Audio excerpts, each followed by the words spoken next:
Bonsoir les amis, j'espère que vous allez tous très bien, très content de vous retrouver pour cette nouvelle vidéo débrief de la victoire de l'Espagne 2 buts à 1 face à l'Allemagne en quart de finale de l'Euro, victoire au bout du bout à l'arraché en prolongation de l'Espagne après un but de Mikel Merino. On va revenir sur tout ça dans cette vidéo et surtout quel match déjà, quel match on a vu. Je pense que ce match-là, c'est pratiquement le meilleur match de l'Euro, à part les matchs de la Turquie avec la dramaturgie qu'on connaît. Là, c'était un quart de finale. C'était deux équipes mythiques.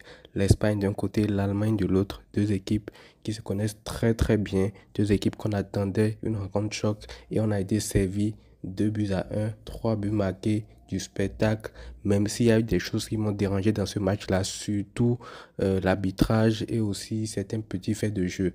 Mais déjà, on va revenir sur tout ça dans cette vidéo. Premier truc dont j'aimerais parler, c'est que l'arbitre n'a pas du tout été à la hauteur de l'événement. Et quand on sait que c'est un arbitre anglais, Monsieur Anthony Taylor, franchement, ça fait un peu tâche quand même parce qu'il y a beaucoup trop de fautes qu'il a laissées. Il n'a pas sifflé.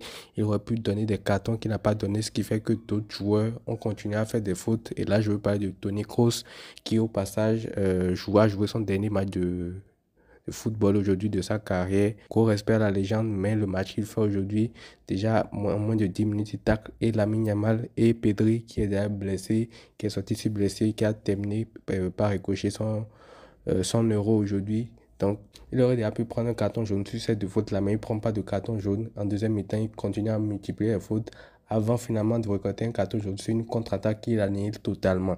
Et cette faute-là, il n'aurait jamais pu la faire s'il avait reçu un carton jaune au préalable. Bref, après, il y a eu la polémique du penalty, pas penalty.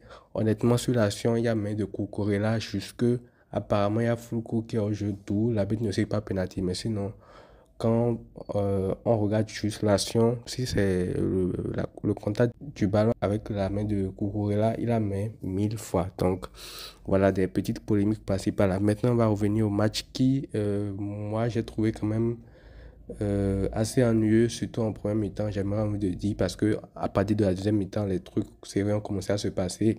Il y a cette ouverture du score de l'Espagne qui a réveillé un peu l'Allemagne. Mais en première mi-temps, je trouve quand même que le match a été assez haché côté allemand. Parce que dès le début de match, ils ont mis beaucoup d'intensité, chose que je n'ai pas, bon, pas que j'ai pas compris, mais qui me paraissait un peu bizarre parce que l'Espagne essayait de gérer la rencontre avec son football, avec de la maîtrise, avec son milieu de terrain, Fabien Ruiz, Rodri, Pedri aussi, qui a été remplacé par Daniel Olmo, qui n'a pas du tout fait tâche dans ce milieu de terrain-là, parce que à la sortie de Pedri, je pensais que Daniel Olmo allait totalement faire un match flop, mais là, il finit MVP de la rencontre. Mais on reviendra à lui plus tard. Donc, je disais que la première mi-temps a été salement hachée par les Allemands qui ont commis beaucoup de fautes, qui ont multiplié les fautes, que ce soit Toni Kroos, que ce soit Emre Can, que ce soit Rüdiger, que ce soit Ta aussi. Il y a beaucoup trop de fautes commises par l'Allemagne pour gêner un peu l'Espagne dans sa progression. En fait, le plan de jeu à eux, c'était de subir et de partir très vite en contre. Mais ça ne s'est pas passé comme ça parce qu'en deuxième mi-temps, l'Espagne ouvre le score grâce à Daniel Olmo qui a remplacé Pedri justement, grâce aussi à une passe de Lamine Yamal dans la surface de réparation qui sait parfaitement Daniel Olmo et qui n'a plus qu'à tromper Manuel Neuer à mettre le ballon au premier poteau. Et voilà, but de l'ouverture du score pour l'Espagne. Là, l'Allemagne n'avait plus du tout le choix. L'Allemagne devait maintenant gérer la possession au milieu du terrain, priver l'Espagne du ballon parce qu'on sait qu'à 1-0, c'est dangereux de laisser l'Espagne avoir le ballon. Ils peuvent tourner en rond, ils peuvent perdre du temps, ils peuvent t'empêcher d'avoir le ballon. Donc, l'Allemagne était obligée de prendre en main le jeu. Et il y a eu des changements qui ont été faits. Florent Wiss qui a remplacé Leroy Sané qui a fait une première mi-temps immonde, un peu à l'image de sa compétition. Et ça a amené le but finalement de l'Allemagne en toute fin de rencontre. Et là, j'aimerais parler de M. Luis de la Fuente qui a fait tout simplement n'importe quoi aujourd'hui parce que tu gagnes 1-0, tu es à l'heure de jeu, tu sors la Yamal.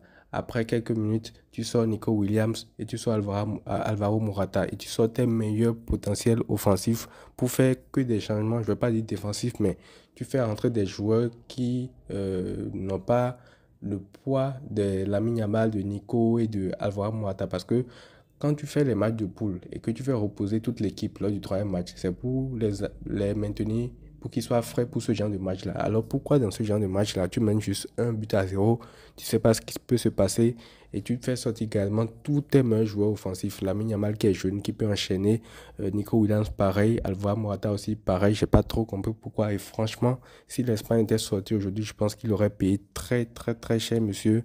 Luis de la Fuente, heureusement pour lui que c'est finalement passé. Mais quand tu vois de l'autre côté que la prolongation était partie pour être jouée du côté de l'Allemagne, pas Fitz, pas Musiala, pas toute la Mada que vous connaissez, et que du côté de l'Espagne, tu avais Dani Olmo, Mikel Merino, Oyarzabal et tout, ça faisait quand même flipper. Et on l'a vu lors de cette prolongation-là, il a fallu finalement un grand Dani Olmo pour permettre à l'Espagne de battre cette équipe d'Allemagne-là.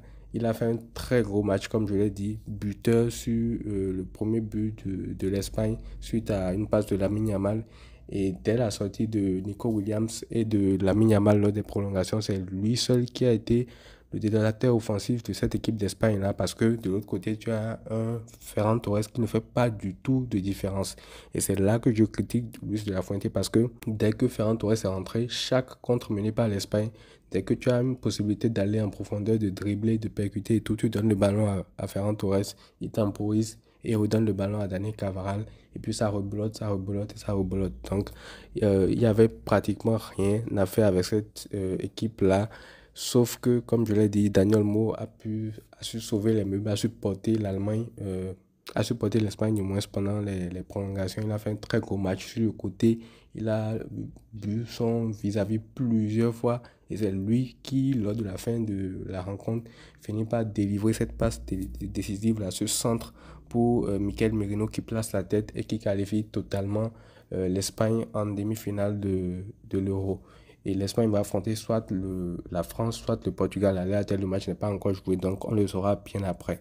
Mais sinon, quand on prend l'équipe de l'Espagne aussi, il y a Unai Simon qui, lui, c'est un gardien qui est assez étrange. Il est capable de faire de très bons arrêts, mais il est capable tout autant de plomber son équipe à lui tout seul. Dans ce match-là, il ne fait pas un si mauvais match, il fait de bons arrêts par moment, j'ai envie de dire, même jusqu'en fin du match, même jusqu'en prolongation et tout, il fait de bons arrêts.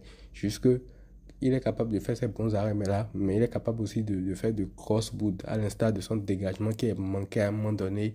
Il fait une sortie hasardeuse et quand il y avait ça, il fallait le punir sur son lobe. Heureusement que lui n'est pas aussi précis que ça. Et voilà, c'est ça qui fait que finalement, il n'y a pas eu de gros dégâts suite au bout qu'il a fait. Mais sinon, Simon, c'est pas un gardien qui est beaucoup trop fiable. Et concernant la défense, il y a Dani Carvajal qui fait également un très très très très gros match défensivement. En fait, ce genre de joueur-là, quand il n'est pas de votre côté, vous ne pouvez pas comprendre. Quand il est dans l'équipe adverse, c'est-à-dire le Real, et que vous le voyez jouer, il est énervant, il provoque, bref. Mais quand il est du côté de l'Espagne et que vous supportez l'Espagne, c'est là que vous comprenez que ce genre de joueur-là ne peut pas être détesté en fait. Parce que déjà, il a un jaune et sur la fin du match, il fait tomber carrément Musiala pour annihiler la possibilité pour lui d'aller créer le danger. Il prend un carton rouge, il accepte, il se sacrifie pour son équipe et finalement ça passe. Et l'Espagne sera beaucoup amoindrie lors du prochain match. Certes, tu as fait reposer tes meilleurs joueurs, mais tu as quand même une équipe qui allait jusqu'en prolongation. Et surtout, tu as des joueurs qui seront suspendus lors du prochain match. Je pense qu'il y aura le Normand qui sera suspendu, Dani Carvajal qui sera suspendu, Fabien Ruiz ou Morata, je ne sais pas trop. Et Pedri aussi qui est blessé. Donc, ça fait quand même un sacré coup pour l'Espagne parce que c'est que des joueurs qui peuvent être faciles titulaires dans l'équipe. Donc voilà, victoire très compliquée de l'Espagne au bout du bout contre l'Allemagne. 2 buts à 1, un match d'anthologie, j'ai envie de dire. Nico Williams n'a pas fait un grand match, même s'il a fait un match plutôt correct. Lamine Yamal aussi n'a pas fait un très grand match, même s'il a été correct. Mais ce genre de joueur-là, c'est le genre de joueur que tu laisses dans le match parce qu'à tout moment, il peut se passer quelque chose. Et au passage, Lamine Yamal devient le meilleur passeur de l'Euro avec un autre joueur, là, je ne sais plus qui, avec 3 passes décisives à l'Euro à seulement 16 ans. Et ça aussi, c'est une dinguerie qu'il faut souligner. Donc voilà les frères. Euh, c'est tout pour ce débrief-là. Victoire de l'Espagne qui va continuer l'Euro en demi-finale. Victoire, bon, méritée, j'ai envie quand même de dire, pour la globalité, pour tout ce qui s'est passé dans le match. Dani Olmo, MVP du match, très grand match, un bonhomme sur ce match-là. Et puis voilà. Prenez tout soin de vous les amis et à très vite.